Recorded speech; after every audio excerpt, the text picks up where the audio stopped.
Assalamualaikum warahmatullahi wabarakatuh. Alhamdulillah wassalatu wassalamu ala Rasulillah la haula wala quwata illa billah amma ba'du.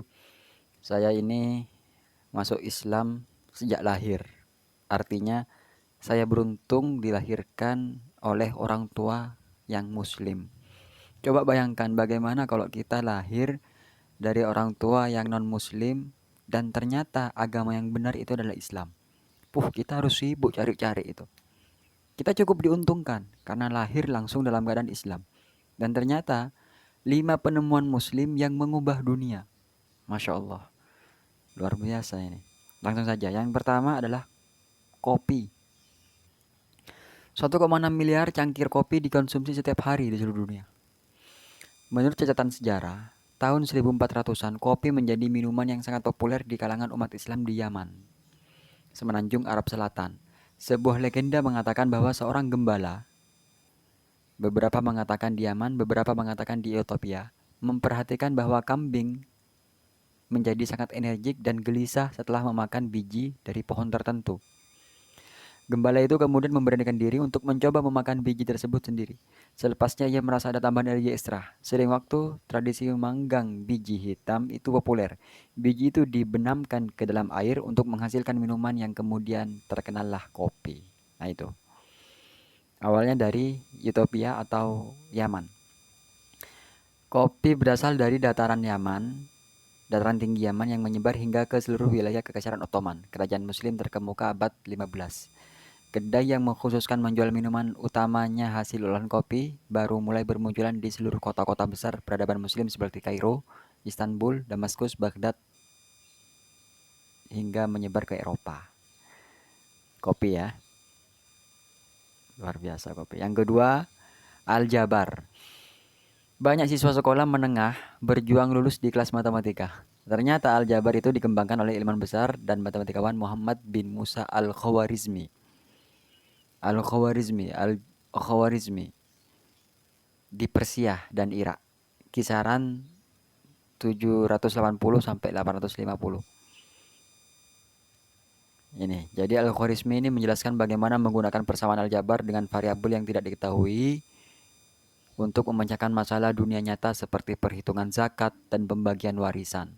Jadi perhitungan zakat dan pembagian warisan pakai aljabar ternyata. Luar biasa. Yang ketiga, universitas. Ternyata universitas itu dari Islam.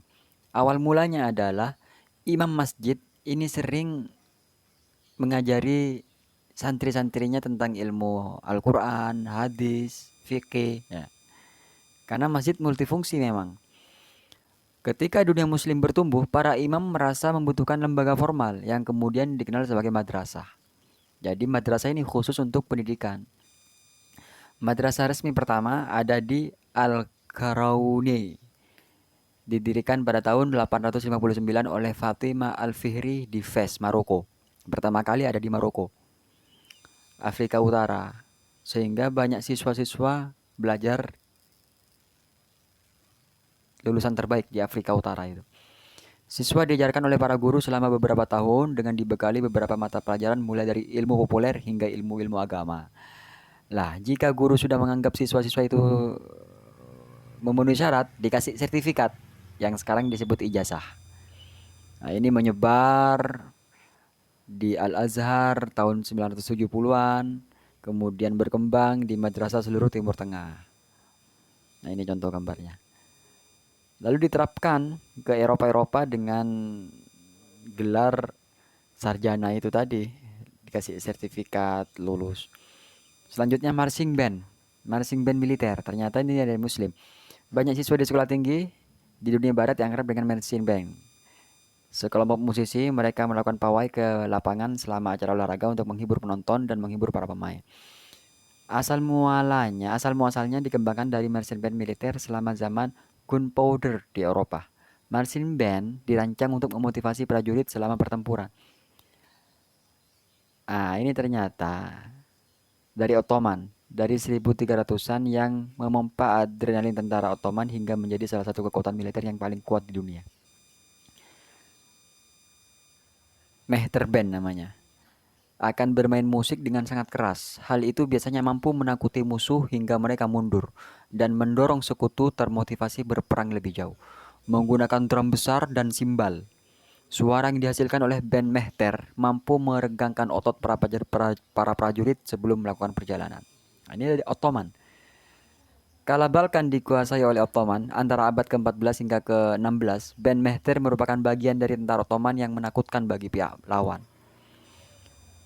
Bisa dikatakan hampir tak terkalahkan ketika menghadapi aliansi Eropa. Nah ini. Yang terakhir, kamera. Jadi Ibnul Haytham sejak di penjara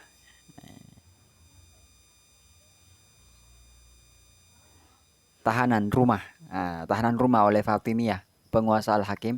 Haytham ini banyak meluangkan waktu untuk fokus mengenai cahaya. Sebagian penelitiannya fokus pada soal menguji bagaimana lubang jarum dan cahaya bekerja menghasilkan bayangan. Gak tahu gimana cara kerjanya, intinya dia menyadari bahwa ketika sebuah cahaya diproyeksikan pada sebuah lubang kecil dengan menggunakan jarum di dalam kotak, maka ia akan menghasilkan sebuah cetak kasar gambar. Semakin kecil lubang untuk diberi pencahayaan, aperture, maka ia akan menghasilkan gambar yang lebih tajam. Nah ini, Al-Haytham ini memproyeksikan dan menangkap gambar menyebabkan perkembangan modern dari kamera dengan konsep yang sama. Tanpa penelitiannya mungkin sekarang tidak kita tahu tentang kamera, dan saya tidak akan nongol di sini sekarang. Subhanakallahumma bihamdika asyhadu an la ilaha illa anta astaghfiruka wa atubu ilaik. Assalamualaikum warahmatullahi wabarakatuh.